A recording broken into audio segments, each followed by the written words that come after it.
This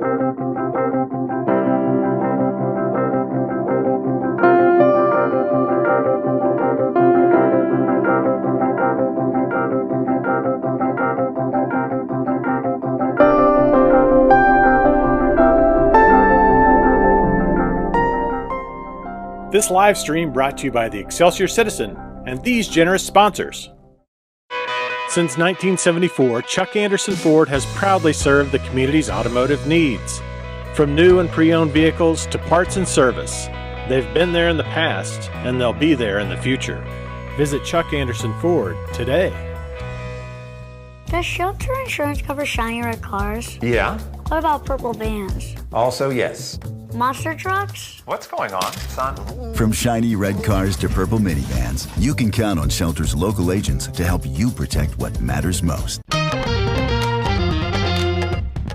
Our Excelsior Springs Hospital, where better care is right in your backyard.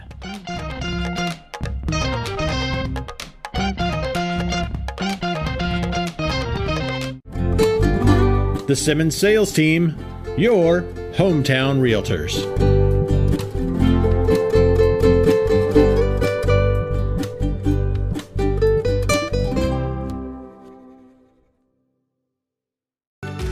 Whether we're talking about our dedication to preventing and restoring power outages, our pursuit of safety, or providing the best member experience possible, we are relentless in serving our communities. Find out how you can advertise with Excelsior Springs' #1 community resource. Visit excelsiorcitizen.com today. Yeah, your last meeting. And they're pretty close to finish, so I don't know for sure. Yeah. Ready? Recording in progress. Good evening. It is 6 p.m. on the 17th of February 2026, and I will welcome you to our regular City Council meeting. We will begin with an opening prayer. I'm going to gavel in this time. We will begin with an opening prayer by Gary Barkley from Episcopal Baptist Church, followed by our Pledge of Allegiance. Welcome, Gary. Thank you. Let's pray. Heavenly Father, we thank you for this day, and we thank you, Lord, again for the opportunity just to come and to pray for this wonderful council. We thank you for this city we live in, the dedicated workers that are here in this wonderful council that gives up their time to be able to serve in this way. We pray that you'll bless them, be with their deliberations tonight, be with them as they consider what's best for our community. God, just bless Excelsior Springs as only you can. For it's in Christ's name we pray. Amen. Amen. Amen. I pledge allegiance to the flag of the United States of America and to the republic for which it stands, one nation under God, indivisible, with liberty and justice for all. All right, could we have the city clerk deliver the roll call of council members, please? Councilman Rennie? Yes. Councilman McGovern? Present. Councilman Spear? Yes. Mayor Pro Tem St. John? Yes. Mayor Stahl? Yes. All right, at this time I will invite any visitors who would like to address the council. And please sign in first. Have you signed in? Is that right up here? Okay, yes. Okay. Let me sign in before I get gabbing and forget. And state your name and your reason for coming tonight. I want to remind everyone that there's a 5-minute limit, and any agenda item which has a public hearing should be reserved until the public hearing is open. We do have a public hearing item tonight. Okay, Welcome. Thank you very much. I'm sorry to interrupt. My name is Brianna Rock, and I am here just to let the council know something that I've run into and how some ordinances and fees have come to my attention. So I hired a contractor last fall to replace our deck on our house. It's 12 feet off the ground. He extended it. It's a really, really big deck to make it safe for my grandbabies. It went terribly wrong. Not the first time that's ever happened, but it went so bad that our deck has failed inspection. It's unsafe for use. This is a contractor that we thought was this local Christian man. Our kids went to school together. Our kids went to youth together. When I sent him the copy of the inspection report, his response was what I had expected after several problems we had along the way, and he had no intention of making it right. I have gone to Ray County about it. Ray County then sent out their inspector, who also agreed that it was unsafe for use. And I have that inspection here with me. And I'm going to leave it if you guys want it. But I wanted to point out, it gives several details, including several photos, and it explains what he's seeing in those photos. Major things are, I don't know if anybody's got contractor experience. I never knew any of this stuff, but the joist hangers that are on there, the hangers are what use deck screws, and deck screws have no shearing force. He also extended our deck to 37 feet. There's no posts in the middle. There's only supports on the edge. And he used an LVL beam. We didn't know what that was, but he's very smart and told us this was great, this is all you need. Well, come to find out, that LVL beam is only rated for interior use. It's already delaminating. It was ordered too short. It's only about this thick when apparently it's supposed to be pretty darn thick. So my deck's not safe. He's not willing to make it right. Everyone says hire a private attorney, and they say it's a waste, you're never going to get any money, and you'll spend all your money taking him to court. So I decided to then at least let my community know, don't hire this guy, don't be fooled, don't have him do your stuff, because that's all I could feel I could do in my power that was right. Well, when I did that, there were some people that attacked me online, but several people who private messaged me and said, this guy's a crook, he's a scam artist, he's done this here and here, come take a look at my house, this is also my brother-in-law, let me put you in touch with him. I even found out about Wood Heights, who also had their City Hall deck put on by this man. He wasn't putting an ADA ramp right, and they pointed it out. He threw a fit and ended up showing up there and threatening the people there, including the mayor. Police had to be contacted. He ended up fixing it, but charged double, and it's still, I went up there and took pictures, it's the same screws, and there are no lag bolts on that one either. He's going around doing this, he knows what he's doing, and I am trying to find a way to hold him to account. And now it's become a situation where it's not just me and other homeowners, it's municipalities, and it's even suppliers in our area that are getting, where they've got him on cash account only and watch him when they're at the shop. Why I'm here is because I filed a complaint with the Missouri Attorney General's office. That's another thing I was told to do. Well, if somebody denies any wrongdoing, then they can't help you, hire a private attorney. We're back to that again. But his response was telling. He gave 3 properties that he had done just this year that was so thrilled. He's got 30 years of experience, he's wonderful. There's people, contact them. I couldn't get those people to return my call except for one.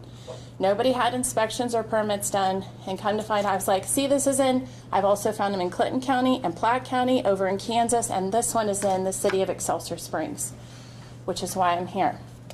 So I started getting information to find out, were permits ever pulled? Nope. Does he have a business license? Nope. Have those been inspected? Nope. Now, thankfully, you've got people in your city who are bringing that to account and trying to get those things done, which is wonderful.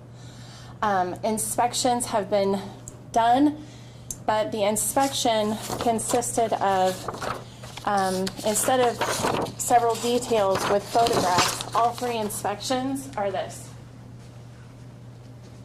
Approved. No pictures, no details. Am I angry and want to hold into account? Yes.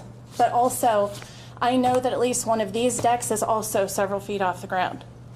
And if they've got, when my county inspector came out and backed out one of those bolts, it was already broken down to a nub. My brand new, very expensive, supposed to be super safe deck, okay? So, he showed up yesterday. I hope that somebody holds him accountable and makes him do the things. He starts and stops businesses. He's operating 2 when he wasn't supposed to be. He has changed Green Mile Lawn Service to Green Mile Lawn SVC. He's also had Green Mile Landscaping. His last one was administratively dissolved by Missouri for failure to pay taxes. So he just pops Your open. 5 minutes is up. Okay. I'll give you, are you just about finished? Thank you. Yes, I will wrap it up. So There's supposed to be business licenses, and if you don't get it, we send a letter and say, hey, you need to come get this done. And then if they don't do that, then what happens? There are general penalties up to $500 a day, and I've been told, well, we're not going to pursue that. It doesn't make much sense to pursue that.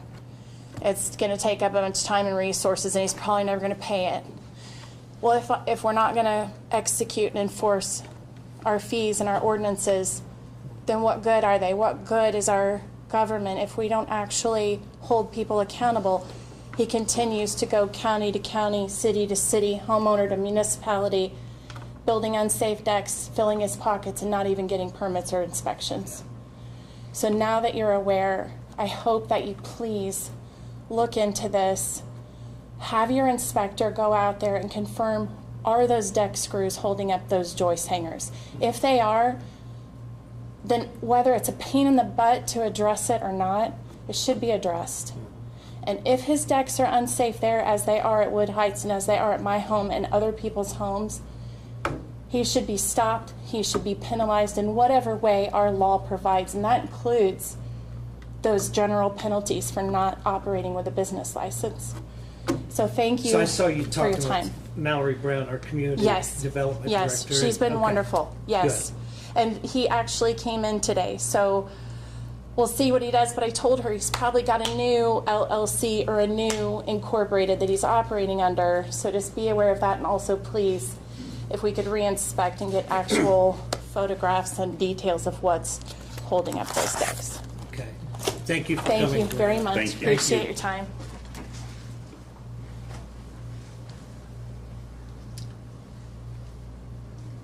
All right, this thing's loading a little slow. Okay, we'll move on to approving the minutes from the regular city council meeting of February 2nd, 2026. Do I hear a motion? Move to approve the minutes of regular city council meeting of February 2nd, 2026. Sorry, Gary. Do I hear a second, Gary? Second. All right. All in favor of approving the minutes from the regular city council meeting of February 2nd, signify by saying aye. Aye. All opposed, like sign. Minutes are approved. And now we'll move on to approve our agenda for this evening. I will entertain a motion to approve our consideration of agenda. I make a motion to approve the agenda as presented. Second. Roll call, Shannon? Councilman McGovern, Yes. Councilman Spear, Yes. Councilman Rainey, Yes. Mayor Pro Tem St. John, Yes. Mayor Spawn, Yes. And our agenda is adopted. Number one on the agenda this evening is a proclamation regarding a Visit Your Neighbor's Day in Excelsior Springs. So I'm going to come out from the dais and around front to meet Miss Laura Mize, our neighborhood specialist. And you brought your little sign with you. That's great. So we'll face the camera here. I have a proclamation. And first let me say that Laura presented this idea at a neighborhood meeting, a couple weeks ago. And I was just delighted to hear about this. And she can fill you in on all the details. I won't steal your thunder. But we have a proclamation, Visit Your Neighbor's Day in Excelsior Springs. Whereas it is important to encourage a culture of connection, compassion, friendliness, kindness, and neighborliness among the residents of Excelsior Springs, and whereas the relationships we build with our neighbors are essential to the health and vitality of our community, promoting a sense of belonging, safety, and mutual support. And whereas connected communities are more resilient in times of crisis and disaster, and experience lower rates of crime and higher rates of social mobility, and whereas dedicating a coordinated time together as neighbors can increase community interaction, and whereas OutaboutOrg.org is establishing the tradition of visiting our neighbors on the first Sunday evening of every month, and whereas we encourage the people of Excelsior Springs to forge relationships with their neighbors and communities. Now therefore I, Mark Spahn, Mayor of the City of Excelsior Springs, do hereby declare the first Sunday of each month in the year 2026 as Visit Your Neighbor's Day in Excelsior Springs.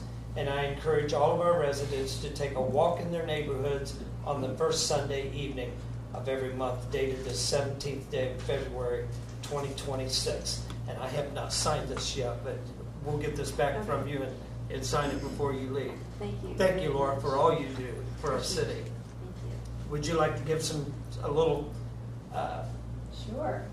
teaser about the Out About? So outabout.org is a website. It's an organization created by a gentleman in Utah that just encourages neighbors to go for a walk in their neighborhood on the first Sunday evening of every month.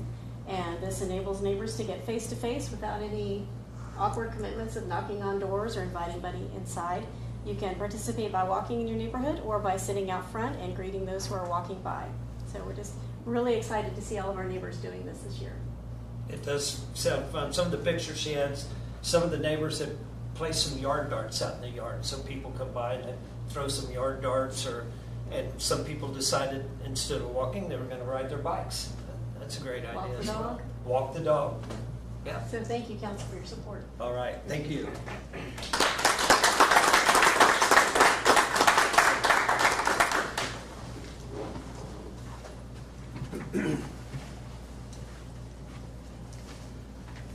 All right, number 2 on the agenda this evening is a public hearing regarding stormwater MS4 permit renewal and annual stormwater update.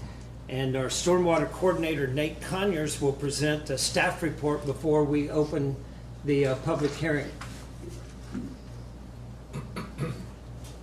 Welcome, Nate. Thank you very much. Good evening, everyone.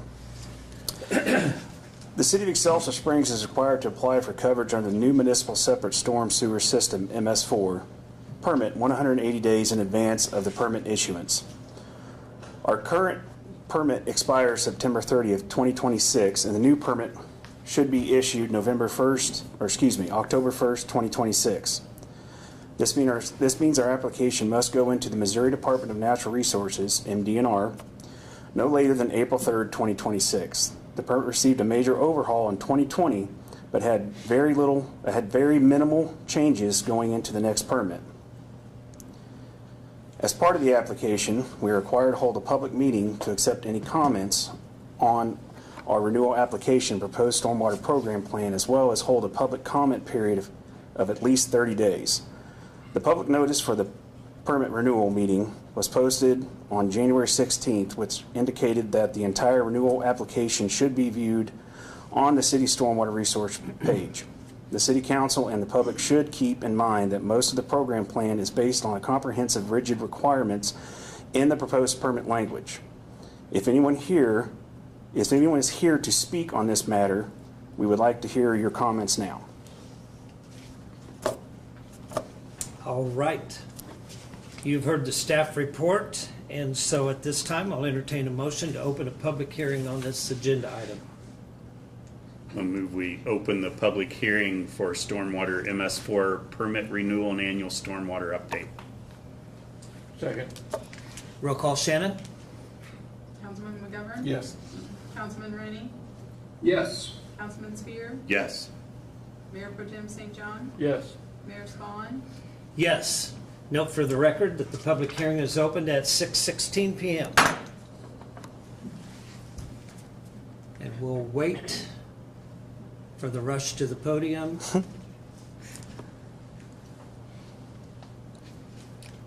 And not seeing any rush, I will entertain a motion to close the public hearing. Make a motion to close the public hearing. Second. Roll call, Shannon? Councilman Spear? Yes. Councilman McGovern? Yes. Councilman Rainey? Yes. Mayor Pro Tem St. John? Yes. Mayor Spawn? Yes.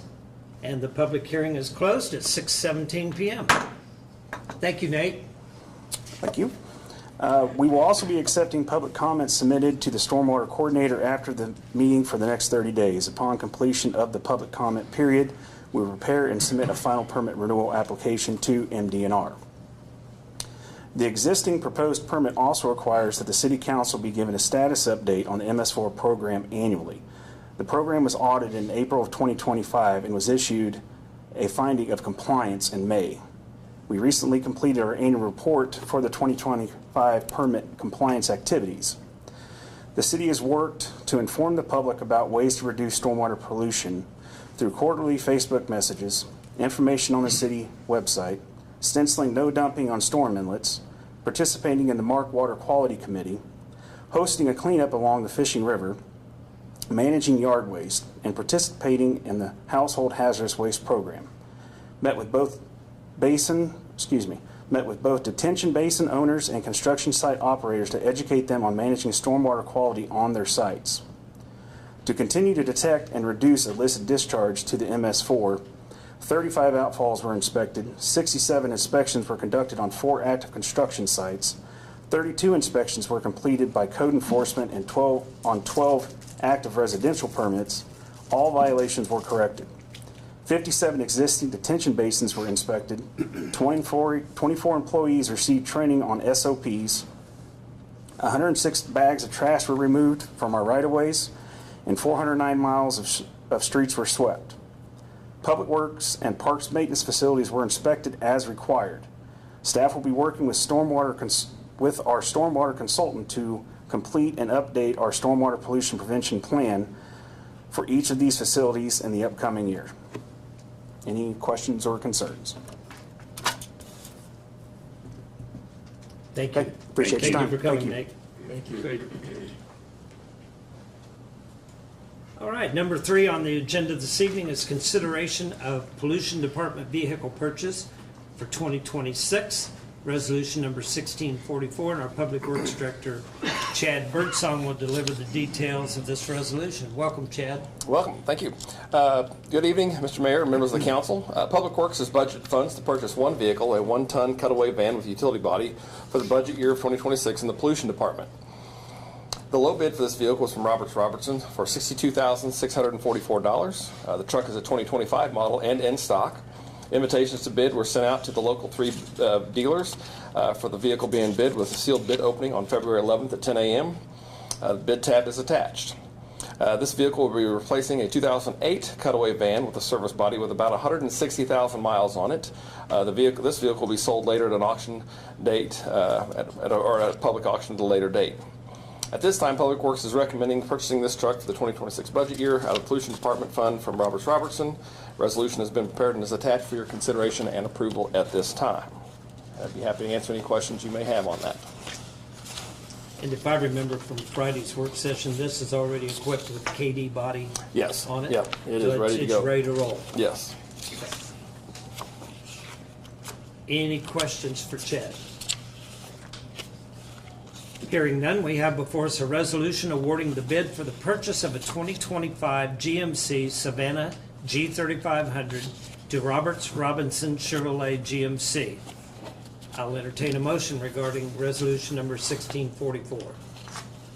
I move that we approve resolution number 1644, consideration of Pollution Department vehicle purchase for 2026. Second. Roll call, Shannon? Councilman Spear, Yes.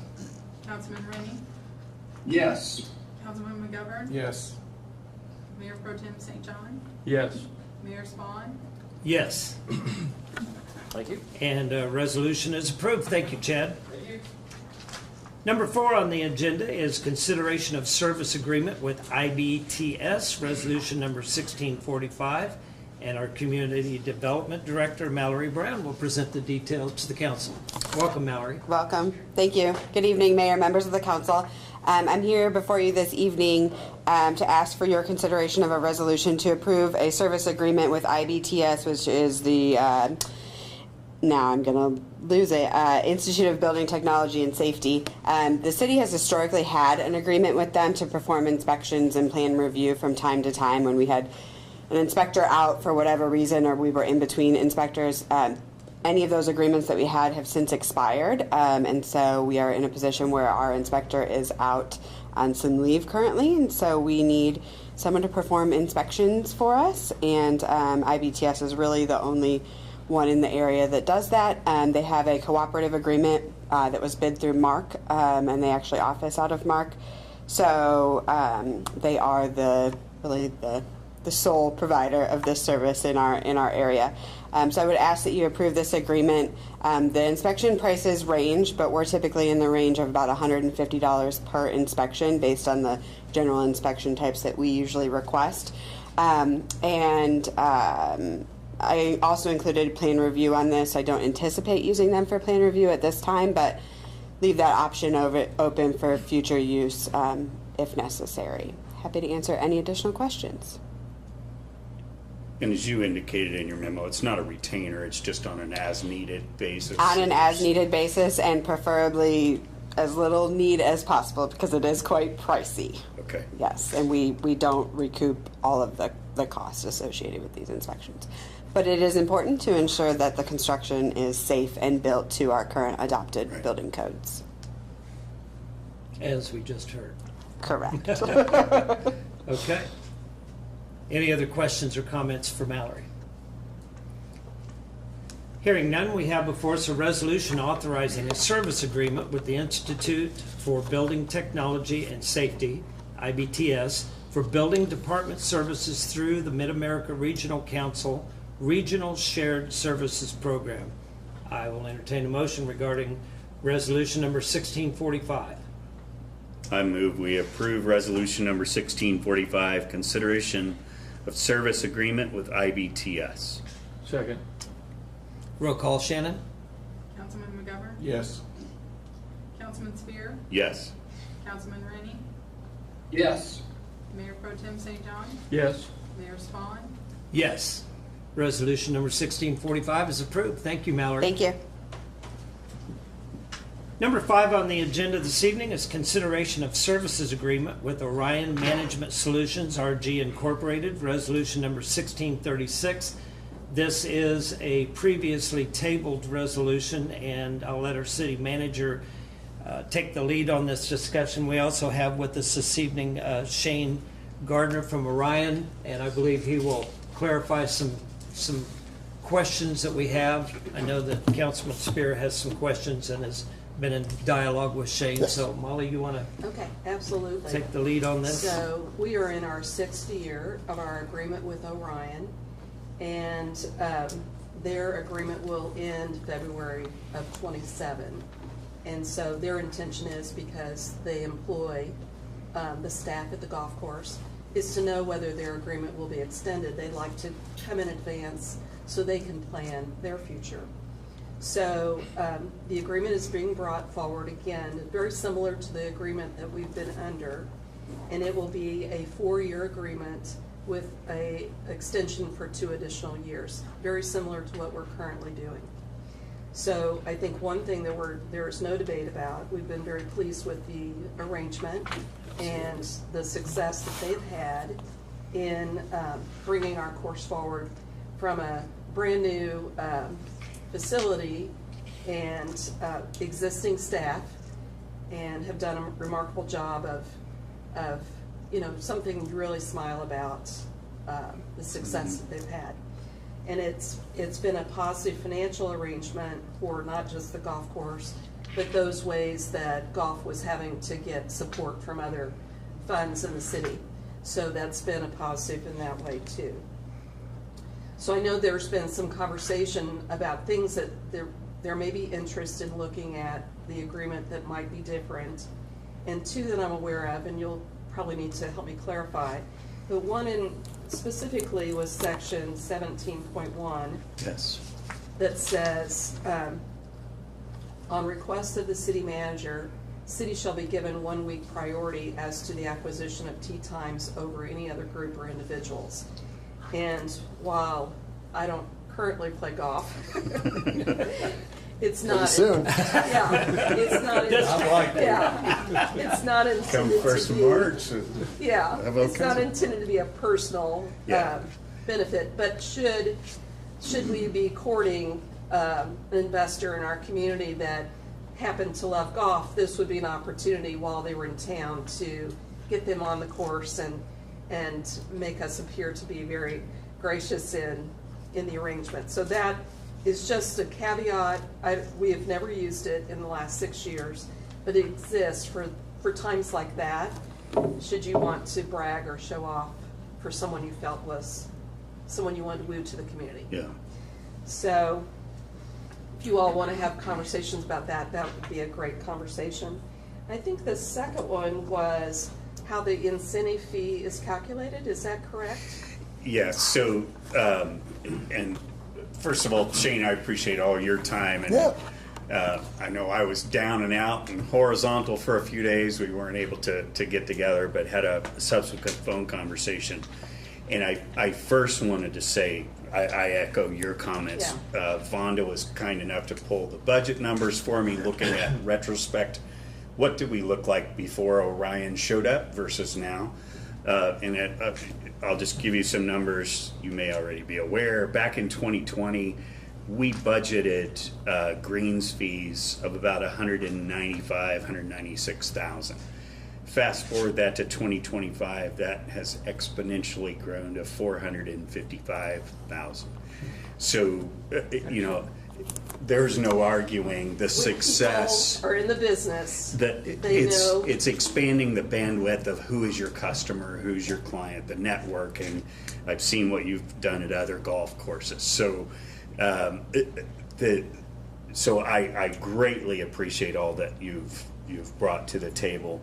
The one thing that I noticed in the agreement that I'm hoping we can resolve, and Shane and I had a conversation about this as well, is there's I'll call it the premium, the 5% premium management fee that is based upon gross revenues. And what I would like to have incorporated into the agreement is if there is a year where expenses exceed revenues, not including capital expenditures or a pump that needs replaced or something like that, that's a major expense that maybe capital improvements is going to transfer over, but just daily operational, for whatever reason, expenses exceed revenues, then that premium would not be applicable. So just a little conversation about that. It's our goal that in the future, capital improvements doesn't have to assist, but we can't get there all at once. Right. So, like for instance, in the budget year we're currently in, there's $150,000 expense to the facilities that we're going to have to make that is in the budget as an expense. And so we don't anticipate, we didn't budget with the expectation there would be surplus this year. There may very well be based on their ability to exceed their budgeted revenues, but we didn't go into this with that expectation. But given your example, that would not be counted against them in any way. Right. So the other thing we try to do is if it's an operating expense, we would not want to budget operating expenses to exceed their operating revenues. That's kind of a sign that you need to make other adjustments, because how do you get in control of that? If it's just a one-time thing, that's not difficult, but those things have a way to grow in the next years. So we control the budget, and we would want to capture that and make sure that didn't happen. And they would make adjustments in their operation is how we would see it. I will say that they've been very conservative in their budgeting. So as it occurs, their revenues have typically exceeded their budget.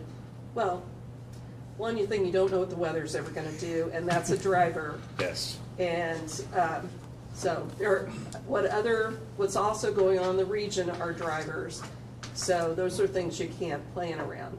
But they've been very conservative in their budgeting, that their operating expenses have been less than revenues, and then revenues have been exceeding their projections.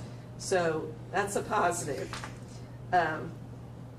Anyway, that's what I wanted to add to that. Yeah, and that's exciting when it happens. Yes. But, if the inverse were true, heaven forbid something happens and then all of a sudden we're sitting on a bunch of inventory, or we've done something, that drives up expenses absent capital expenditures, and then we have an extremely cold winter or something, and we don't have the revenues flowing in. What I was looking to do is protect the taxpayer dollars from the downside revenue if those expenses, if the golf course is operating at a loss. Right. To me, that makes sense. And Shane, I know you and I had a conversation, but I'd love to hear your thoughts on that. Well, let me just add before Shane adds that, just when Dean Berry was managing the golf course for us, he did an analysis of the business as well as in the region. And so our goal had been to reach the 1.3 million was sort of a goal to reach, because that's what a golf course of our size in its distance from the metro should be expected to be able to earn. And so we reached that goal, I want to say, in the second or third year, and we've stayed there. And so it was my hope that they were incentivized to push the revenues. So that, I want that to still function as an incentive. Yes. Yeah, I mean, that's a shared partnership, right? Absolutely. Like, we want it to be successful, you want it to be successful. Yeah. But again, my concern is you don't know what tomorrow holds. And so if something were to happen and you had unexpected expenditures that exceeded the revenues, still want Orion and the management, but the premium to me would be the question. So. Yeah, that's all. That's up to you all. I think we're a willing partner. I think we've proven that, and I think we can continue to push revenue. The reason that clause is typically in a contract like that is because as a golf course owner, you always have the ability to put the King's X and say, I'm going to spend money on this. Yeah. And as an operator, we have to respect that. So we put our incentives on the top line because that's what we can drive for you.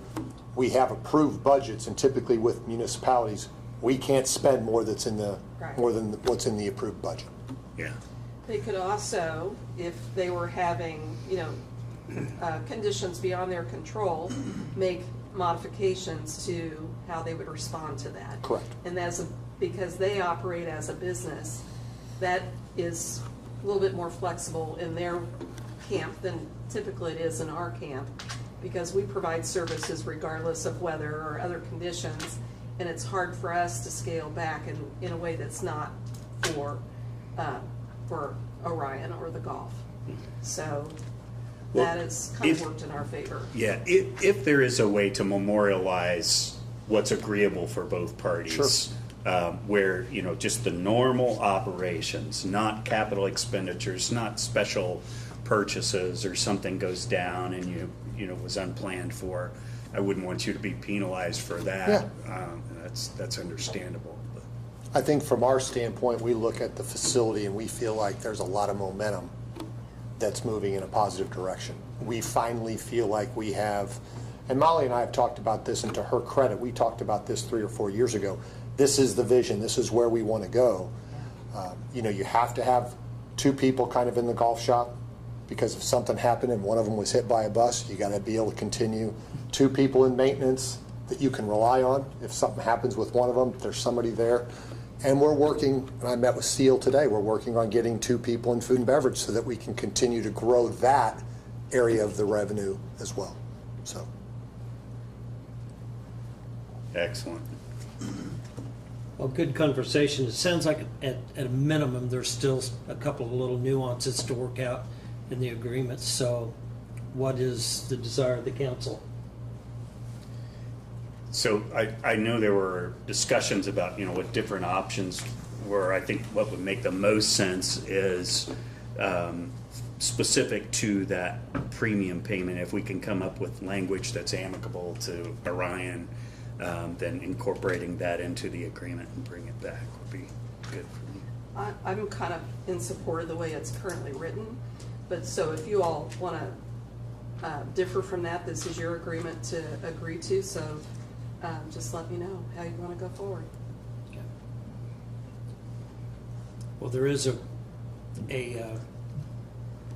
we have before us a resolution that we can either vote on or we can table it again, work out the details of the agreement, come back March 2nd and approve the agreement. I would move we table it and come up with the language that we've discussed here to bring back. That would be my motion. Second. That's a second? Okay. Motion on the floor to table resolution number 1636. Can we have a roll call, Shannon? Councilman Rennie, Yes. Councilman Spear, Yes. Councilman McGovern, Yes. Mayor Pro Tem St. John, Yes. Mayor Spawn, Yes. Resolution number 1636 is tabled, pending adjustments to the agreement, and then we'll come back next meeting. And thank you for coming, Shane, and No problem. answering our questions. And Yeah. thank you for the excellent job that you guys do in the management of our golf course. Very Thank much you. so. Yeah. Appreciate it. Thank you. The numbers don't lie. Thank you. Sure. And I just want to say along with this that I appreciate Councilman Spears' eye for detail, because this kind of thing is way out of my wheelhouse, but he is a numbers hawk, and Some people call it a bean counter. bean counter. So anyway. And there's some other names. All right. Number 6 on the agenda is consideration of grant funding to participate in Missouri Highway Safety Program, ordinance number 26-02-03, and we have presenting the details of this ordinance, Captain Robert Warner. Thank you for coming, Captain. Welcome. Good evening, Mayor, City Council. We are requesting City Council authorization for the City of Excelsior Springs and the Excelsior Springs Police Department to apply for, and if awarded, enter into MoDOT's Highway Safety Traffic Division's 2027 fiscal year traffic enforcement grant programs, specifically the hazardous moving violation and the driving under the influence programs. These grants do support targeted enforcement focused on hazardous driving and impaired driving to reduce crashes, injuries, and fatalities. MoDOT does reimburse this at 100% of eligible enforcement activity costs, and city authorization is required for our participation in the program. I'm happy to answer any questions you may have. If approved, when would the grant start? October 1. We're currently actually doing 2026 grants as well, so. So an officer that's under this grant, would he be just working traffic, or is he allowed to answer calls for service?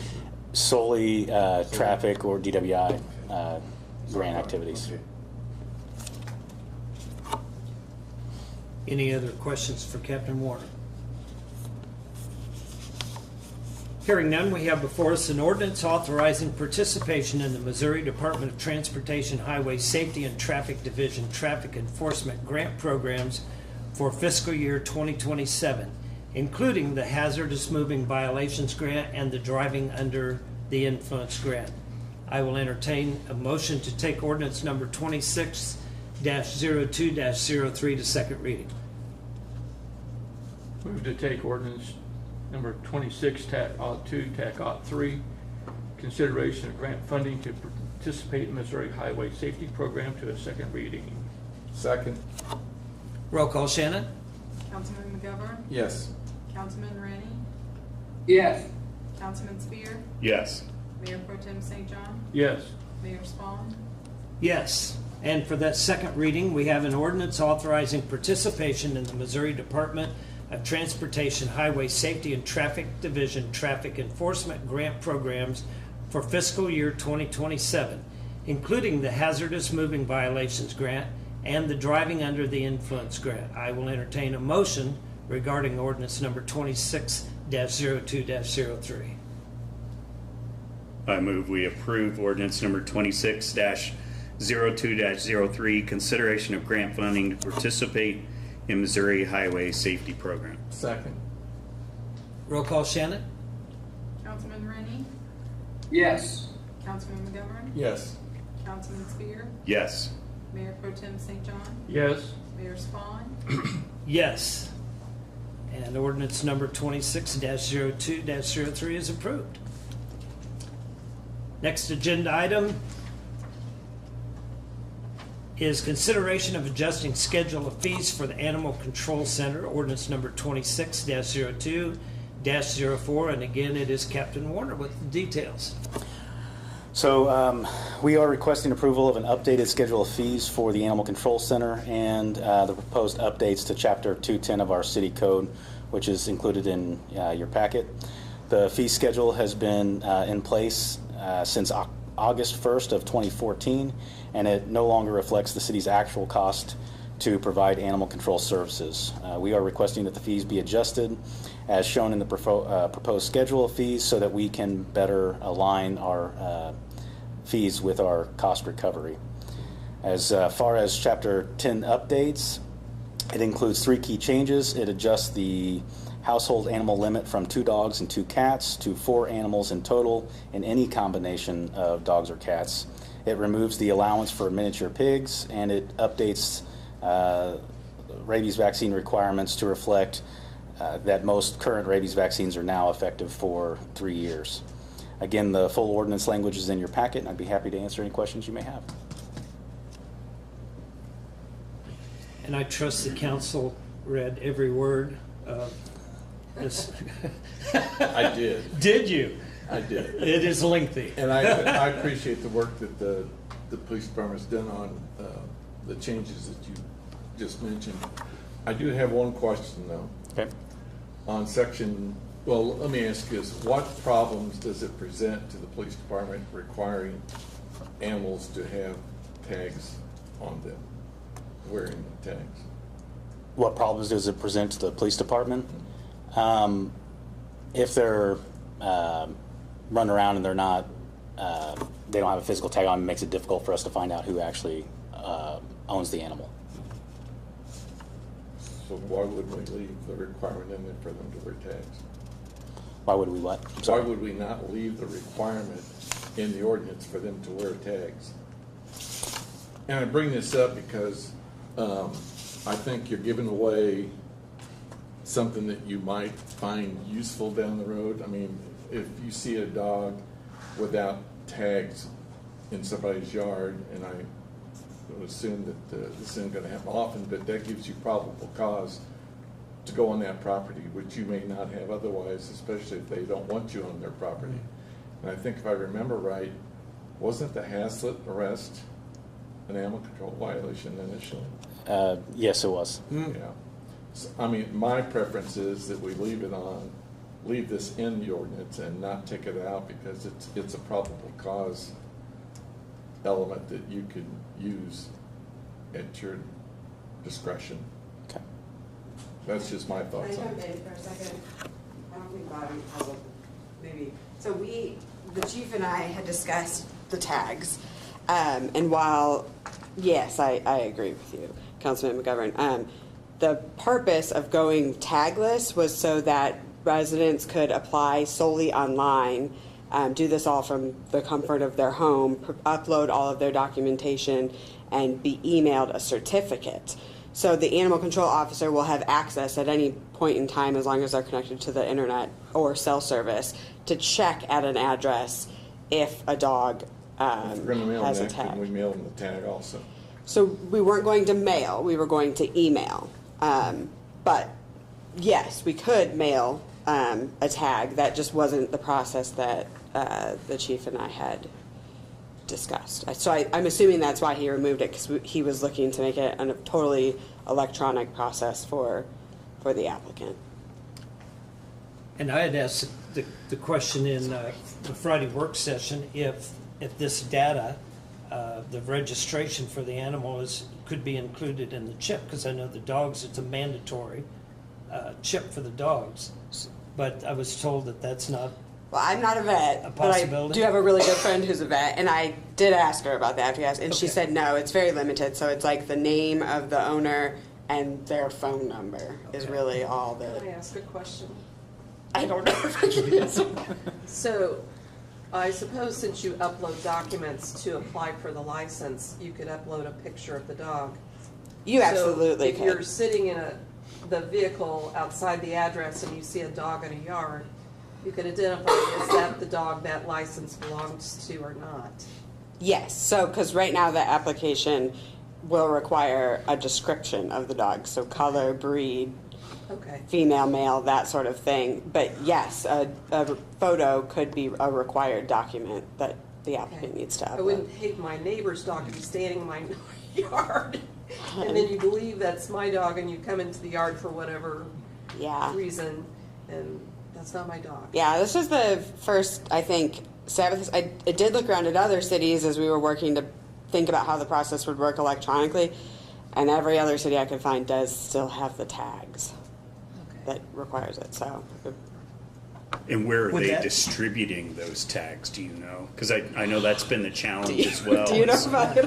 You know, we're relying on the goodwill of veterinarians Our or vet different. distributes it. Yes. The finance But I know we have a office- veterinarian that's Finance not going to officer do that refused to. because they said it's not my job to do your job. Yeah, so like in Liberty, I know just because that's where I live, the vets give it, and or you can go to City Hall. In other cities, they have like an animal vaccination day, and you come to City Hall on a Saturday, and And Clint, you can get it all. They did an animal vaccination day this last year, which is what I'm familiar with in the town I'm from. Every year there was a day where you went and stood in line. But I mean, you know, not to further complicate, but I know people who take their dogs or cats or whatever to Long and Kearney. Correct. Or That's- they that's go elsewhere, and it's like, You're right. it would be so much easier if we just adopted an online process to make it more user-friendly. I think Which the is what adoption we- rate would increase Yeah. if that's the end point, as opposed to relying on more antiquated. To manage Which I think the was the license goal. system, Yeah. Yeah. we Yeah. believe the online process is the direction to go. Question really is there a physical tag or not? It seems like if there's not, there's a way, but if there is, it could be mailed. So, And then there's a cost associated with mailing. So to and Councilman getting the McGovern's, tags. McGovern's point, do you believe, and a question for Captain Warner too, do you believe that the picture attached to the record on file when the officer sees a dog in the yard would be sufficient for probable cause? Well, I'm not an attorney, but. Well, I understand that, but, I mean, if you see a dog in somebody's It's yard, you go, probably- yeah, that's Fido, he belongs to, Yeah, I mean, if there's a photo and you could identify it as that dog and it belongs That to that address. person, then yeah. that would stand in court of law? Well, it gives you probable cause, depending on the situation. I mean, you couldn't, go into their garage or anything like that, but. Because I guess with the tag thing, If you had a photo of the dog, I could live with that. Yeah, okay. Absent that, I can't live with it. And it's really easy to upload documents to this, in this online application process. Yeah. And people love taking pictures of their dogs.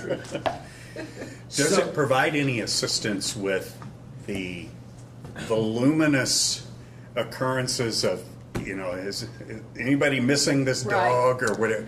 Is there any benefit there that might cross-pollinate to being So- able to look at a picture and? We will have access to all of that, so our dispatchers would. So if there's missing dog, that we would be able to look in there and determine, where, potentially where they're from, so.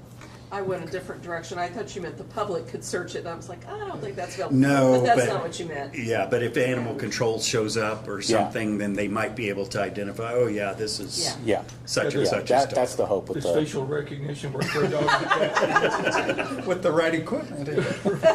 Probably want paw prints too. So this would probably be a I've poll question. screened. Do we need to table this to add that additional component to it with a picture? The picture's easy. I mean. It is, picture- but does it need to It be needs to be in the memorialized? ordinance. Oh, I see. It is an I ordinance. make the motion to table this ordinance Okay. until Paul can review it and make a determination on the photo issue. Do I have a second? Second. All right. Motion to table until further review. Roll call, Shannon? Councilman Rennie? Yes. Councilman Spear? Yes. Councilman McGovern? Yes. Mayor Pro Tem St. John? Yes. Mayor Spawn? Yes. And ordinance number 26-02-04 has been tabled until further date. Thank you, Thank Captain you. Warner. Thanks. Number 9 on the agenda is consideration of fiscal year 2025 end of year budget amendment. Ordinance number 26-02-06. No, You want to do one before? I'm sorry. 8. Let me go back.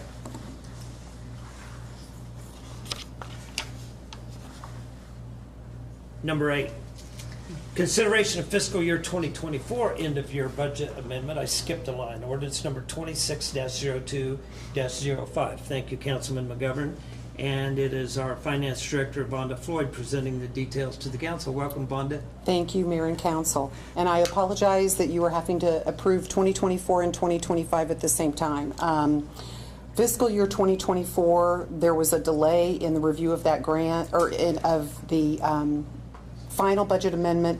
Molly and I had discovered our grants and the grant fund really needed to have a deep dive into it for transfers, getting ready for audits, and there was no reason we couldn't bring that to you until all those pieces were done. And then on human error, it got lost, went on to the regular budget, and this piece got lost. So before you this evening is consideration regarding the necessary revisions to an ordinance adopting the final budget amendment for fiscal year 2024. Any questions or comments? Did this come to light as a part of the audit, or It actually came to light. for the No, audit? it or came just to light. Well, sleuthing? preparation for the next audit. Yeah, Okay. absolutely. That's one of the things that the auditors, one of the pieces, the many pieces that they request, which is budget amendment, and that came to light in my preparation of getting ready for 2024. Okay. Yeah. Okay. We have before us an ordinance approving budget amendments which affect budget surpluses to cover authorized expenditures of funds, amending the appropriate line items, and amending ordinance number 23-09-05.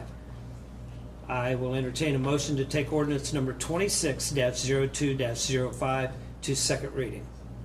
I move we take ordinance number 26-02-05, consideration of fiscal year 2024 end of year budget amendment to second reading. Second. Roll call, Shannon. Councilman McGovern? Yes. Councilman Spear? Yes. Councilman Rennie? Yes. Mayor Pro Tem St. John? Yes. Mayor Spawn? Yes. And for the second reading, we have an ordinance approving budget amendments which affect budget surpluses to cover authorized expenditures of funds, amending the appropriate line items, and amending ordinance number 23-09-05. I'll entertain a motion regarding ordinance number 26-02-05. I make a motion to approve ordinance 26-02-05, consideration of fiscal year 2024 end of year budget amendment. Second. Roll call, Shannon. Councilman McGovern? Yes. Councilman Rennie? Yes. Councilman Spear? Yes. Mayor Pro Tem St. John? Yes. Mayor Spawn? Yes. Ordinance number 26-02-05 is approved.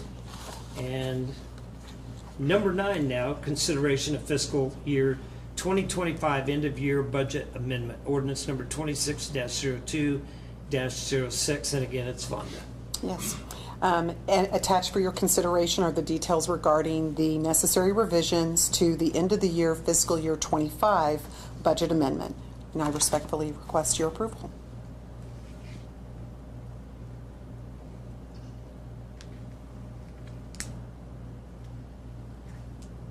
Give me a second to get there. We have before us an ordinance amending the budget for the fiscal year beginning October 1, 2024 and ending September 30th, 2025.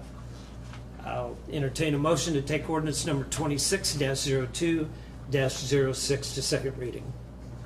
I move that we take ordinance number 26-02-06, consideration of fiscal year 2025 end of year budget amendment to second reading. Second. Oh, I'll give it to you, Reggie. Okay. Roll call, Shannon? Councilman Spear, Yes. Councilman Rennie, Yes. Councilman Montgomery. Yes. Mayor Pro Tem St. John. Yes. Mayor Spawn. Yes. And for this second reading, we have an ordinance amending the budget for the fiscal year beginning October 1, 2024, and ending September 30th, 2025. I'll entertain a motion regarding ordinance number 26-02-06. I move we approve ordinance number 26-02-06, consideration of fiscal year 2025 end-of-year budget amendment. Second. Go ahead. Roll call, Shannon? Councilman Spear, Yes. Councilman Rennie, Yes. Councilman Montgomery. Yes. Mayor Pro Tem St. John. Yes. Mayor Spawn. Yes. And ordinance number 26-02-06 is approved. And finishing out with item number 10 and the end of the Vonda show is the January 2026 revenue report and financials for review. Vonda? I want you to know I've never had a show before. It's the Vonda Boyd show. Thank you, We Mayor. need music. Right. So within your council packets, the Finance Department has provided for your review the details of appropriations and revenues for the month of January 2026.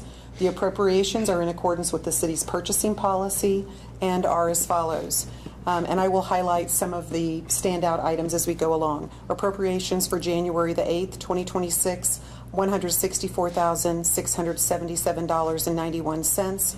Within those appropriations, there was a Dry Fort grant payment of $170,457 and an EIERA payment of $33,249.14. And both those are grant related, so we will be receiving that back in revenue after those payments.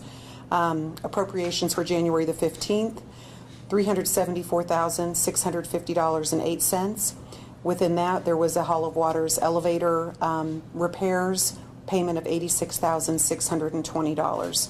And then that is paid for by capital improvements. Appropriations for January the 22nd, $373,196.49. Appropriations on January the 29th, $290,291.86. Payroll on January the 15th, $561,612.80. And within that payroll, we had the change due to the Big Beautiful Bill regarding overtime allotment. And there was, and you'll see a correction for that was mostly done on January the 30th payroll. So January the 15th, $561,612.80. Payroll on January the 30th, $469,793.17. For total appropriations for January, $2,263,423.13. And then your revenue report on page 35 of the revenue report, total revenues received for the month of January, $4,012,151.83. And I'll be glad to answer any questions if you have them. No questions, but I appreciate all the extra lifting that you and your team did and running down all the details of the little overtime Thank issue. you for that. Much Yeah. appreciated. HR did a lot of work too. So Yes, yeah, they very did. much so. We think it's really important for everyone's payroll to be correct. Yeah. Yeah. Thank you. Yeah, thank you. Thank you, Vonda. All right. I believe that brings us to comments. And we'll begin with our city manager. I have no comments tonight. Are you serious? I am. Well, what about transmittals? Do we have? there is a transmittal, Yeah. thank you. It is the court report for January. Okay. All right. We'll move down to Texas and catch Councilman Rennie. What say you? Yes, I want to say congratulations to the Excelsior Springs High School's competitive acting, speech, and debate team. They were named overall champions in Kansas City Suburban Conference Tournament. makes our city proud. So I say congratulations to those students. That's great. Thank you. Councilman McGovern? No comments. No comments? Nope.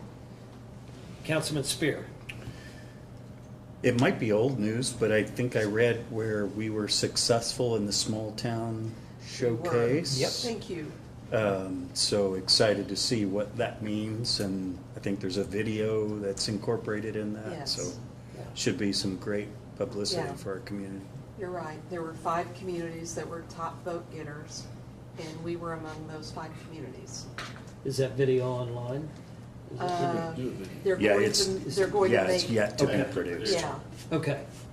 I probably did 200 votes myself. We're not surprised. Thank you for carrying the ball again, Yeah. Gary. That's the least I can do. All right, Mayor Pro Tem St. John. Oh, several things.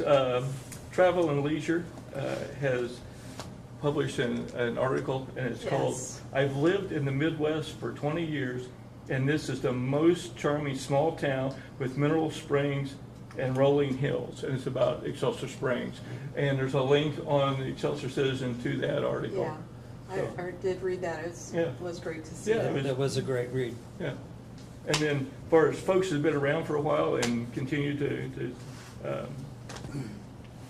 give their talents to the city, for a payroll, of course. Cassie Kramer-Stocks, 21 years. Mike Thompson, 18 years. David Shadwick, 15 years. And Patsy Braden, 16 years. Some of those are part-time, I realize, but it's still that they've made that effort. Some of those and are part-time after full-time service. Okay, even better. Yeah. So you don't lose the institutional knowledge. Right. Yep. Is that That's all? it. All right. I will close with this comment. Last night, was it last night? Yes. Time flies. Especially afternoon, yeah. From 3 to 5 p.m., Reggie and I had the privilege of, we're on a committee for the school district's strategic comprehensive plan for the next 5 years to make improvements to our district. And we had asked in our first meeting as a committee to do a road trip and visit some of the facilities. And because Elkhorn just received a complete makeover, and because Lewis is new and Cornerstone is new-ish, we focused our attention on the Career Center and the middle school. And just had an incredible conversation at the end of the tour, at the end of the seventh grade hallway near the restrooms. Well, just kind of clustered around and had conversations about everything from firewalls to internet to the hall pass that they've implemented at the middle school and the high school. And but the highlight for me was the tour of the Career Center. What a gem our school district has in this Career Center. Training kids who maybe not are bent towards college, or maybe they can't afford college and they haven't studied hard enough to get a scholarship, but they do electrical, HVAC, carpentry, medical, fire EMS. They do physical therapy and a CNA program there. And we service Liberty, Kearney, Oric, Excelsior, and occasionally Richmond. Richmond is taking their students over to Lexington now. But just an incredible career center that we have here, and the Ben Ruby's doing a great job of overseeing the whole thing, and Mr. McBee was proud to show off his classrooms and the improvements they're making, and so they offer evening classes too for community, Social Security and retirement. Yes. So, yeah. So we got a lot of good things going on in Excelsior Springs, and we need to highlight those and spread the word. So with that, I will entertain a motion to adjourn. Make a motion to adjourn. Second. All in favor of adjourning, signify by saying aye. Aye. Let's do it. Boy, Gary.